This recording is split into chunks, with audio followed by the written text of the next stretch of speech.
अस्सलाम वालेकुम students, hopefully you are fine. आज का हमारा टॉपिक है यूएसए कॉन्स्टिट्यूशन के साइलेंट फ्यूचर और हिस्ट्री। इसकी हम हिस्ट्री और इसके साइलेंट फ्यूचर देखेंगे यूएसए कॉन्स्टिट्यूशन के। बहुत ज़्यादा इंपॉर्टेंट टॉपिक है। इसके हम हिस्ट्री में इसके सारे की पॉइंट्स, इसके सब पॉइंट्स वगैरह सब कुछ हम इसका देखेंगे और इसके साइलेंट फ्यूचर वगैरह सब कुछ इस एक वीडियो में हम डिस्कस करेंगे। बेसिकली ये आपके 2 से 3 क्वेश्चन बनते हैं। या तो एग्जामिनर पूछ सकते हैं यूएसए कॉन्स्टिट्यूशन के साइलेंट फ्यूचर्स बताएं, ये भी बहुत ज़्यादा इंपॉर्टेंट है। या फिर पूछ सकते हैं इसकी हिस्ट्री बताएं, लैंडमार्क डेवलपमेंट बताएं, ये भी बहुत ज्यादा इंपॉर्टेंट है। या फिर यूएसए कॉन्स्टिट्यूशन के फीचर्स, कॉन्स्टिट्यूशन और इसके सोर्सेज बताएं। ये तीनों क्वेश्चन मतलब चारों ये बहुत ज्यादा इंपॉर्टेंट है और इस वीडियो में हम ये सब कुछ कवर करेंगे। फर्स्ट में हम इसका इंट्रोडक्शन देखेंगे, फिर इसके मीनिंग्स देखेंगे, इसकी डेफिनेशन देखेंगे, इसकी टाइप्स देखेंगे, इसकी इंपॉर्टेंस देखेंगे, इसकी हिस्ट्री, डेवलपमेंट और फिर इसके हम सोर्सेज देखेंगे और फिर की पॉइंट्स एंड देन कंक्लूजन। इसके आगे से सब पॉइंट्स मैं आगे जाकर बताऊंगी। अब सबसे पहले हम इसका इंट्रोडक्शन देखते हैं। सबसे फर्स्ट पे तो कॉन्स्टिट्यूशन होता क्या है। Constitution is the supreme law book of land, ठीक है, जो कि गवर्नमेंट को बताती है कि कैसे वर्क करना है और ये जो सिटीजन्स होते हैं उनकी प्रोटेक्शन करती है, उनके राइट्स प्रोवाइड करती है उनको और उसकी फिर प्रोटेक्शन भी करती है। हर एक कंट्री अपना अपना कॉन्स्टिट्यूशन रखते हैं, हर एक कंट्री का अपना कॉन्स्टिट्यूशन होता है। कुछ कंट्रीज का रिटर्न होता है, कुछ का अनरिटर्न होता है। लाइक यूएसए का रिटर्न है और यूके का अनरिटर्न है। सो इस तरह से हर कंट्री कॉन्स्टिट्यूशन रखती है, चाहे वो रिटर्न हो चाहे वो अनरिटर्न हो। ज्यादातर रिटर्न होते हैं। जैसे पाकिस्तान का भी कॉन्स्टिट्यूशन है, पाकिस्तान में 3 बने थे, जो अब करंट चल रहा है वो 1973 का कॉन्स्टिट्यूशन है। इस तरह से हर कंट्री का अपना कॉन्स्टिट्यूशन होता है। जो यूएसए का कॉन्स्टिट्यूशन है ना, ये बहुत ही शॉर्ट कॉन्स्टिट्यूशन है। इसके बेसिकली टोटल इसके 7 आर्टिकल्स है और 27 इसकी अमेंडमेंट्स है और 21 इसके सेक्शंस है। और यूएसए का कॉन्स्टिट्यूशन जो है ये फिलाडेल्फिया कन्वेंशन एक हुई थी जिसके बाद ये वजूद में आया था। अब ये कैसे हुई थी, क्या इसके पीछे कॉन्सिक्वेंसेस थे, ये सारा कुछ हम इसकी हिस्ट्री में और इसकी डेवलपमेंट में पढ़ेंगे, इसके की पॉइंट्स वगैरह सब कुछ। अभी मैं जस्ट ये बता रही हूँ कि कब ड्राफ्ट हुआ था। ये ड्राफ्ट हुआ था, कॉन्स्टिट्यूशन यूएसए का ड्राफ्ट हुआ था 17 सितंबर 1787 को और ड्राफ्ट हुआ था। इसके बाद ये रेटिफाइड हुआ था 21 जून 1788 को रेटिफाइड हुआ था। रेटिफाइड किया था 9 कंट्रीज ने। टोटल 13 स्टेट्स थी जिसमें से 9 स्टेट्स ने इसको रेटिफाइड किया था। कब किया था? 21 जून को। इसके बाद ये इनफोर्स हुआ था 4 मार्च 1789 को ये इनफोर्स हुआ था। इसका ना ये भी है कि जो कॉन्स्टिट्यूशन है ना, ये सबसे शॉर्टेस्ट कॉन्स्टिट्यूशन है, बहुत ज्यादा ब्रीफ है। इसके टोटल जो है वो 4000 इसके वर्ड्स हैं, ओनली 4000 वर्ड्स पे ही मुश्तमिल है ये वाला कॉन्स्टिट्यूशन। और ये वाला कॉन्स्टिट्यूशन बहुत रिजिड है, रिजिड कॉन्स्टिट्यूशन कहलाता है। इसके अलावा ना इस कॉन्स्टिट्यूशन के बाद इसमें जो मैंने बताया ना 27 अमेंडमेंट्स है। इसमें से फर्स्ट 10 जो अमेंडमेंट्स है उनको हम कहते हैं बिल ऑफ राइट, जिसमें फंडामेंटल राइट्स वगैरह के बारे में बताया गया। बेसिकली जब कॉन्स्टिट्यूशन बना था तब उसमें फंडामेंटल राइट्स नहीं थे, तो इसीलिए दोबारा ऐड किए गए थे, ठीक है। तो ये सारे कैसे हुए ये हम फिर इसके हिस्ट्री में जाकर पढ़ेंगे। अब हम इसका मीनिंग देखते हैं। मीनिंग है इसका, constitution is a written form of document. Document की रिटन फॉर्म को हम कॉन्स्टिट्यूशन कहते हैं, या तो फिर सुप्रीम लॉ ऑफ लैंड। इसका सेकंड मीनिंग है सुप्रीम लॉ ऑफ लैंड। किसी भी कॉन्स्टिट्यूशन को हम सुप्रीम लॉ ऑफ लैंड ही कहेंगे या फिर constitution is the written form of document. इसकी डेफिनेशन है, constitution is a supreme law of land that tells, जो हमें बताता है, that tells how government works, कि गवर्नमेंट कैसे काम करती है, एंड प्रोटेक्ट्स द राइट्स, कि जो गवर्नमेंट है वो कैसे काम करती है और कैसे वो सिटीजन्स के राइट्स को प्रोटेक्ट करती है। ये हमें कौन बताता है? कॉन्स्टिट्यूशन बताता है। इसके अलावा कॉन्स्टिट्यूशन जो है वो सबसे सुपरमेसियल मतलब सुप्रीम लॉ ऑफ लैंड है, तो यही सब ऑर्गन्स ऑफ गवर्नमेंट को उसके फंक्शंस बताता है, उसको वर्क बताता है कि कैसे आपने काम करना है, कैसे पावर डिस्ट्रीब्यूट वगैरह है, ये सारा कुछ जो है वो कॉन्स्टिट्यूशन बताता है। इसकी बेसिकली 2 टाइप्स हैं, जैसे कि मैंने बताया, एक रिटन कॉन्स्टिट्यूशन होता है और एक अनरिटन कॉन्स्टिट्यूशन होता है, और यूके का जो है वो रिटन कॉन्स्टिट्यूशन है। इसकी एक और डेफिनेशन है, अकॉर्डिंग टू अरिस्टोटल, ये फिलोसोफर है Aristotle, the constitution is a way of life. जो कॉन्स्टिट्यूशन है वो एक जिंदगी गुजारने का तरीका है। That state has chosen for itself, जो स्टेट चूज करती है इटसेल्फ, खुद के लिए, ठीक है, कि हम कह सकते हैं कॉन्स्टिट्यूशन एक ऐसा जिंदगी गुजारने का तरीका है जो कि स्टेट की तरफ से चूज होता है, मतलब स्टेट अपने लिए खुद चूज करती है, ठीक है, मतलब कॉन्स्टिट्यूशन वगैरह तो स्टेट ही बनाती है ना वगैरह। अब आती है इसकी importance, introduction meaning definition types importance, ठीक है।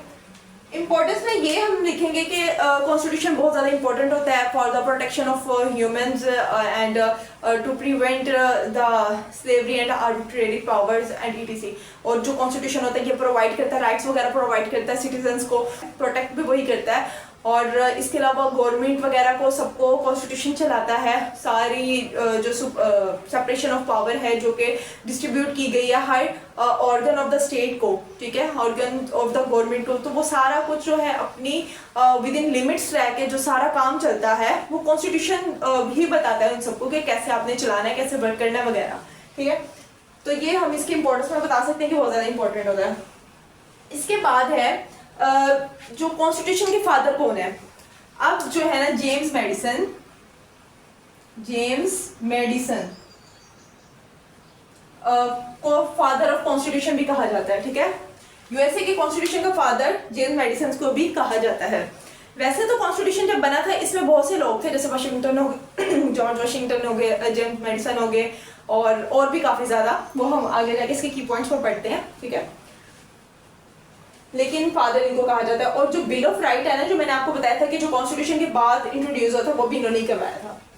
अब इसकी हिस्ट्री और डेवलपमेंट को देख रहे हैं। सबसे पहले कि ब्रिटिश कॉलोनीज, बेसिकली पहली कॉलोनीज में ना 13 स्टेट्स जो थी ना वो थी यूएसए की, मतलब यूएसए और यूके सबसे पहले दोनों एक साथ रहा करते थे। फिर यूएसए की 13 स्टेट्स ने मतलब कहा था कि हम लोग अलग होना चाहते हैं, हम अपना अलग कंट्री बनाना चाहते हैं। तो इस वजह से फिर 1775 से लेकर 1783 तक यूएसए की एंड यूके की वार चली थी, ठीक है। फिर नेक्स्ट इसकी हिस्ट्री में आता है अमेरिकन रेवोल्यूशन। फिर अमेरिकन रेवोल्यूशन हुई थी कि मतलब ये लोग लड़े थे यूके से कि उनको एक अलग कंट्री चाहिए वगैरह, तो ये सारी चीजें थी इसमें।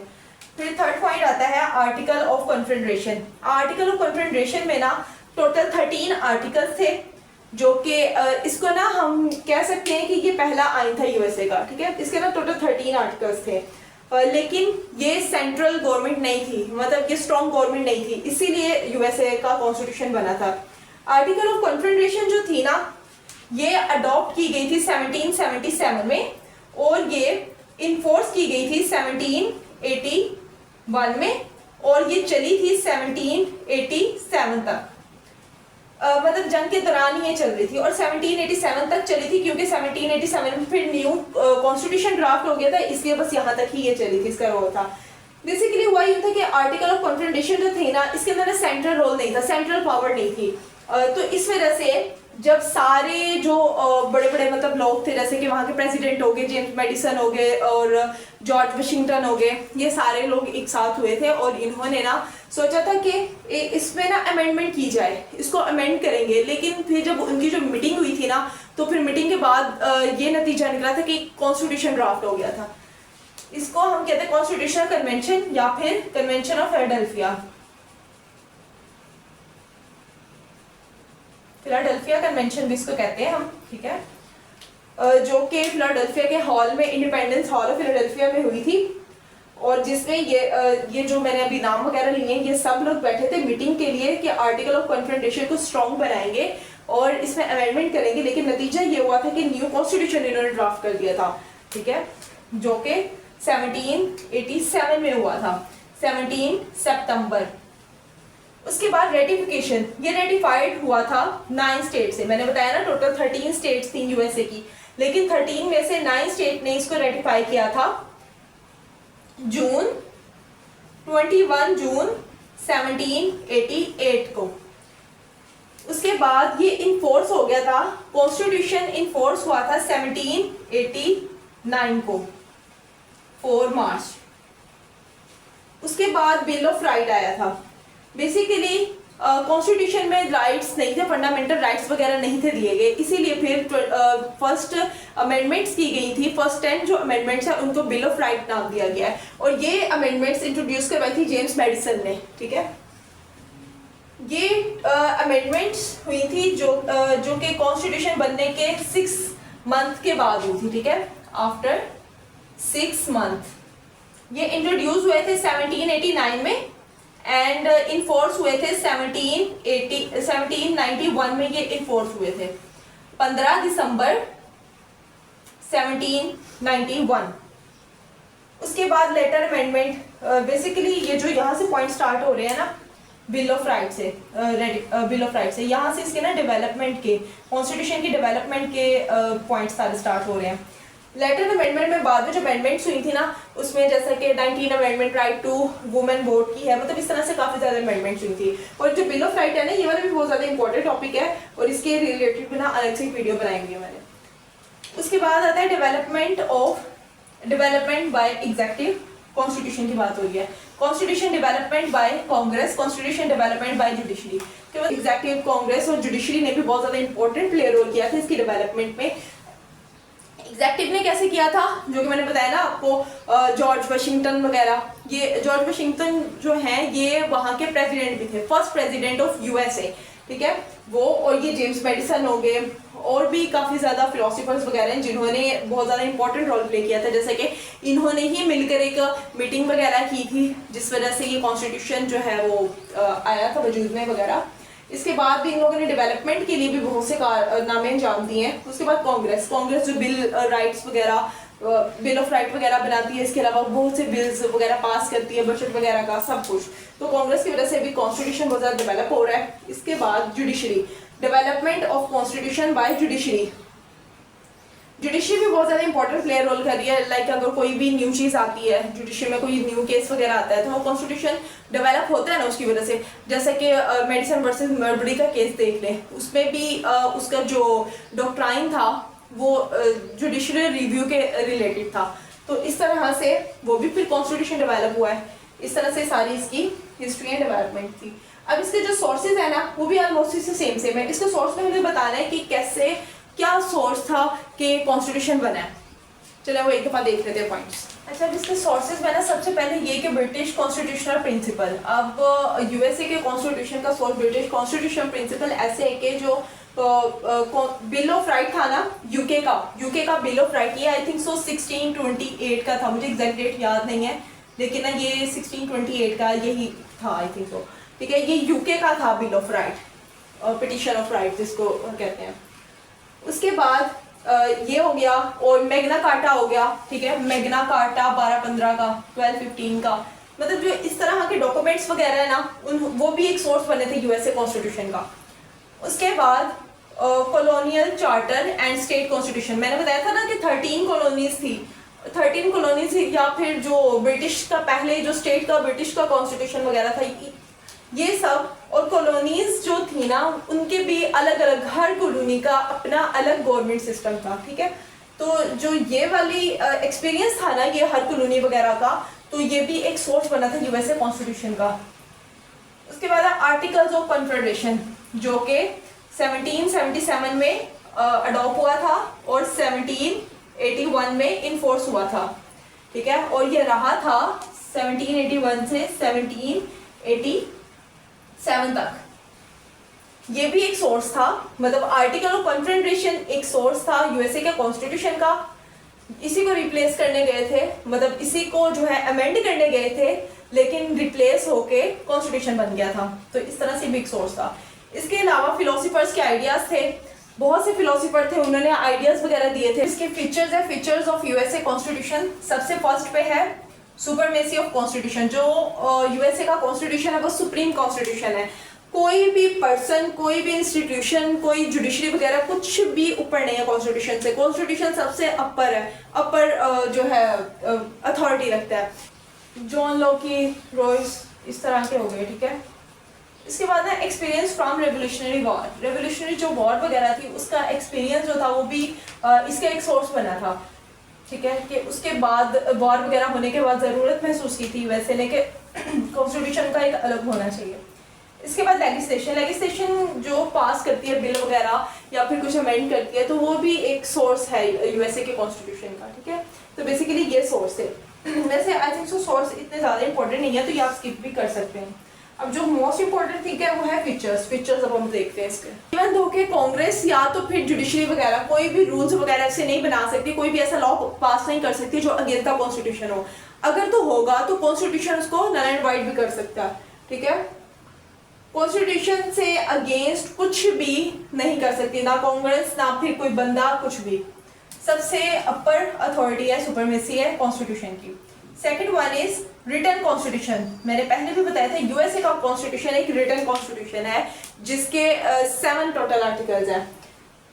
उसके बाद है रिजिड कॉन्स्टिट्यूशन। यूएसए का कॉन्स्टिट्यूशन बहुत ज्यादा रिजिड कॉन्स्टिट्यूशन है, तभी तो लाइक देखे ना पाकिस्तान का कॉन्स्टिट्यूशन रिजिड नहीं है, तभी तो ये 3 दफा कॉन्स्टिट्यूशन भी बन चुका है और इसमें आए दिन आपको पता है अमेंडमेंट होती रहती है। अभी रिसेंटली जो है वो 27th अमेंडमेंट हुई है। तो इस वजह से जो यूएसए का कॉन्स्टिट्यूशन है वो इतना ज्यादा नहीं है सिंपलेस्ट कि कोई भी आसानी से उसको चेंज कर सकता है, ये बहुत ज्यादा रिजिड है। यहाँ पर चेंजिंग के लिए, यहाँ पर अमेंडमेंट्स के लिए बहुत सी मतलब रिक्वायरमेंट होती है, इसका प्रोसेस बहुत ज्यादा रिजिड होता है। लाइक देखिए अब 2/3 मेजोरिटी चाहिए होती है हमें कांग्रेस की, इसके अलावा 3/4 हमें स्टेट्स की चाहिए होती है। टोटल 50 स्टेट्स है ना, तो 3/4 हमें स्टेट्स की कंसेंट चाहिए होती है किसी भी अमेंडमेंट के प्रोसीजर के लिए या फिर किसी भी चीज के लिए, मतलब कुछ भी अगर अमेंड कर रहे हैं तो वो इतनी जल्दी नहीं मिलती। इस तरह से बहुत ज्यादा रिजिड कॉन्स्टिट्यूशन है, बहुत से बड़े अरसे से चलती आ रही है, बहुत सी अमेंडमेंट्स हैं जो कि अभी भी पेंडिंग है, जो कि नहीं हो रही। टोटल सिर्फ और सिर्फ 27 अमेंडमेंट्स हैं जो कि इसके कॉन्स्टिट्यूशन में हुई है और टोटल सेक्शन भी इसके ओनली 21 ही सेक्शंस है इसके। अच्छा, अब आता है फेडरल सिस्टम। जो यूएसए का कॉन्स्टिट्यूशन है ना वो फेडरल सिस्टम है, जैसा कि हमारा भी पाकिस्तान का भी फेडरल सिस्टम है ना, कि इस्लामाबाद में फेडरल अथॉरिटी है और इसके अलावा हर प्रोविंस की अलग अलग अथॉरिटी है, उसको पावर दे दी गई। इसी तरह यूएसए का जो कॉन्स्टिट्यूशन है ना वो भी फेडरल सिस्टम है। यूएसए के कॉन्स्टिट्यूशन का आर्टिकल 1 और आर्टिकल 1 सेक्शन इसकी 7, 8, 9 हमें ये बताती है कि जो सेंट्रल पावर है वो फेडरल सिस्टम की मतलब यूएसए की है, सेंट्रल पावर रखता है। इसके अलावा हर प्रोविंस में, मतलब हर यहाँ तो प्रोविंसेस है ना, वहाँ की हर स्टेट्स है, 50 टोटल स्टेट्स है, हर स्टेट जो है वो अपनी अलग अलग अथॉरिटी रखती है, लेकिन फेडरल सिस्टम भी को भी फॉलो करते हैं। ऐसा नहीं है कि फेडरल सिस्टम कोई लॉ बनाए और सारी स्टेट्स उसके अगेंस्ट बनाए, ऐसा नहीं हो सकता, ठीक है। तो वो उसके अकॉर्डिंग ही बनाने होते हैं उनको भी, लेकिन उनके पास अथॉरिटी होती है कि वो according to their needs of people, उनके इंटरेस्ट के हिसाब से भी बना सकती हैं वो। नेक्स्ट है प्रेसिडेंशियल फॉर्म ऑफ गवर्नमेंट। जो यूएसए में प्रेसिडेंशियल फॉर्म है, पाकिस्तान में वैसे प्रेसिडेंशियल फॉर्म है, यूएसए में प्रेसिडेंशियल फॉर्म ऑफ गवर्नमेंट है और वहाँ का जो प्रेसिडेंट है ना वो सबसे पावरफुल है, बहुत ज्यादा अथॉरिटी रखता है किसी भी चीज के लिए, मतलब जो इंपॉर्टेंट थिंग्स होती है लाइक वो हो जाता है हमारा जुडिशरी के जो जजेस का इंतखाब करना, उनके अपॉइंटमेंट करना या फिर कुछ भी इस तरह से चीजें, स्पीकर वगैरह, उसमें ना प्रेसिडेंट के सिग्नेचर वगैरह की नीड होती है। तो मतलब इसको बहुत ज्यादा अथॉरिटी दी गई है यूएसए के कॉन्स्टिट्यूशन में। नेक्स्ट है बिकैमरल लेजिस्लेशन। जो यूएसए का कॉन्स्टिट्यूशन है वो बिकैमरल लेजिस्लेशन है, मतलब कि वहां पर लेजिस्लेशन के 2 हाउसेज हैं। कांग्रेस जो है ना वो 2 हाउसेज पर मुश्तमिल है, upper house and lower house. जो अपर हाउस है वो कहलाता है सेनेट और जो लोअर हाउस है वो होता है house of representative. Article 1 of the constitution of USA कहता है बिकैमरल लेजिस्लेशन के पास, मतलब जो लेजिस्लेटिव पावर है ना वो सारी डेलीगेट की गई है कांग्रेस को। उसके बाद आता है डल सिटीजनशिप। ये भी इसका एक फीचर है कि डल सिटीजनशिप होती है। पाकिस्तान में तो सिंगल सिटीजनशिप होती है ना, सिर्फ वफाकी होती है, मतलब पाकिस्तान को, मतलब हमें शहरियों को सिर्फ पाकिस्तानी नेशनलिटी मिलती है, लेकिन वहां पर ऐसी है डल सिटीजनशिप, मतलब कि अगर आप यूएस के मेंबर है ना तो आपको एक सिटीजनशिप मिलेगी यूएस की, मतलब यूएसए की, और सेकंड जहाँ के आप होंगे, लाइक अगर उसके 50 स्टेट्स हैं, 50 स्टेट में अगर आप उसके न्यूयॉर्क में रहते हैं या फिर वाशिंगटन में रहते हैं या फिर आप कहीं पर भी रहते हैं, ठीक है, तो वहां पर जहां पर आप रहते हैं, जहां पर आप डोमिसाइल्ड हैं, वहां पर भी आपको वहां की भी नेशनलिटी मिलेगी, सॉरी सिटीजनशिप मिलेगी, और आपको यूएस की भी सिटीजनशिप मिलेगी। तो इस तरह से 2 मिलेंगी। शॉर्टेस्ट कॉन्स्टिट्यूशन, ये बहुत ज्यादा स्मॉल कॉन्स्टिट्यूशन है जिसके 7 आर्टिकल्स हैं और 27 टोटल अमेंडमेंट हुई है इसमें, और 21 इसके सेक्शंस हैं और 4000 इसके वर्ड्स हैं टोटल। इसके बाद जुडिशियल रिव्यू, ये भी इसका फीचर है, एक जुडिशियल रिव्यू होता है इसका ना, एक वो भी है मलबरी वर्सेस मेडिसन वाला केस जो है, उसमें भी जुडिशियल रिव्यू का बहुत ज्यादा बताया गया। उसमें इसका कॉन्सेप्ट जो है, इसका डॉक्ट्राइन जो है वो वहीं से ही अराइज हुआ था, ठीक है। तो ये जुडिशियल रिव्यू। नेक्स्ट आता है bill of right. Bill of right भी कॉन्स्टिट्यूशन के फीचर्स में से एक है, जो कि इंट्रोड्यूस हुआ था 1789 में और इसको इन्फोर्स किया गया था 1791 में। Basically after the making constitution, after the with in the 6 month of making constitution, मतलब कॉन्स्टिट्यूशन बनने के 6 माह के अंदर अंदर इसको इंट्रोड्यूस करवाया गया था और 15 दिसंबर 1791 में इसको इन्फोर्स किया गया था, जिसमें बिल ऑफ राइट्स में सारे फंडामेंटल राइट्स वगैरह हैं। नेक्स्ट है चेक एंड बैलेंस, मतलब जो कॉन्स्टिट्यूशन है ये सबकी पावर सबको डेलीगेट करता है, इस वजह से फिर चेक एंड बैलेंस रहता है। Independence of judiciary, judiciary independence है। अगर कोई भी कांग्रेस वगैरह कोई भी लॉ बनाती है जो कि अगेंस्ट द कॉन्स्टिट्यूशन है, तो जुडिशरी के पास पावर है कि उसको नल एंड वाइड करार दे सकती है। कोई भी ऐसा केस जो कि अगेंस्ट द कॉन्स्टिट्यूशन है उसको वो नल एंड वाइड कर सकती है, जुडिशरी इंडिपेंडेंस है। नेक्स्ट है ब्रीफ कॉन्स्टिट्यूशन, वही कि बहुत ज्यादा छोटा कॉन्स्टिट्यूशन है, ये चीजें आ जाती हैं उसमें, ठीक है, ब्रीफ कॉन्स्टिट्यूशन है। नेक्स्ट है सेपरेशन ऑफ पावर। इस कॉन्स्टिट्यूशन में ना, यूएसए का कॉन्स्टिट्यूशन ये सेपरेशन ऑफ पावर कहता है। जैसे कि मैंने बताया कि जो फेडरल सिस्टम है ना, इसके पास भी पावर होती है और जो है ना सेपरेशन ऑफ पावर भी होती है। जो कॉन्स्टिट्यूशन का आर्टिकल 1 है, आर्टिकल 1 ऑफ द कॉन्स्टिट्यूशन ये हमें देता है लेजिस्लेटिव पावर। ये कहता है कि जो लेजिस्लेटिव पावर है वो है कांग्रेस के पास, लेजिस्लेटिव पावर कांग्रेस के पास है। और आर्टिकल 2 कहता है हमें यूएसए का कि जो एग्जेक्टिव पावर है वो है प्रेसिडेंट के पास। और आर्टिकल 3 कहता है जो जुडिशरी पावर है वो है ज्यूरी के पास, मतलब के कोर्ट्स के पास, सुप्रीम कोर्ट्स वगैरह हो गए उनके पास। Last one is a secular constitution. इसका मतलब ये है कि कोई भी मजहब नहीं है, कोई स्पेसिफिक मजहब नहीं है। जैसे कि पाकिस्तान में कॉन्स्टिट्यूशन जो है उसमें कहा गया कि इस्लामिक रिपब्लिक ऑफ पाकिस्तान है ना, इस्लामिक रिलीजन को अपर कहा गया है। इसी तरह यहाँ पर कोई भी नहीं है ऐसा, कोई रिलीजन वगैरह मेंशन नहीं है। इसमें जो बिल ऑफ राइट की अमेंडमेंट 1 है ना, उसमें भी बताया जाता है कि हर पर्सन को उसका रिलीजन वगैरह का राइट है वगैरह, मतलब इस तरह से ही है। तो ये है कि इस कॉन्स्टिट्यूशन का कोई भी एक स्पेसिफिकली मजहब नहीं है, हर एक पर्सन अपना मजहब रख सकता है। ओके, इसके बाद इसका कंक्लूजन कि जो हमने ऊपर सारा पढ़ा है इसको हम कंक्लूड करके बता देंगे। बाकी ये हमारा आज का टॉपिक था। इसके अलावा अगर कुछ भी आपको समझ नहीं आई तो आप लोग पूछ सकते हैं। अल्लाह हाफिज़, टेक केयर, दुआ में याद रखिएगा।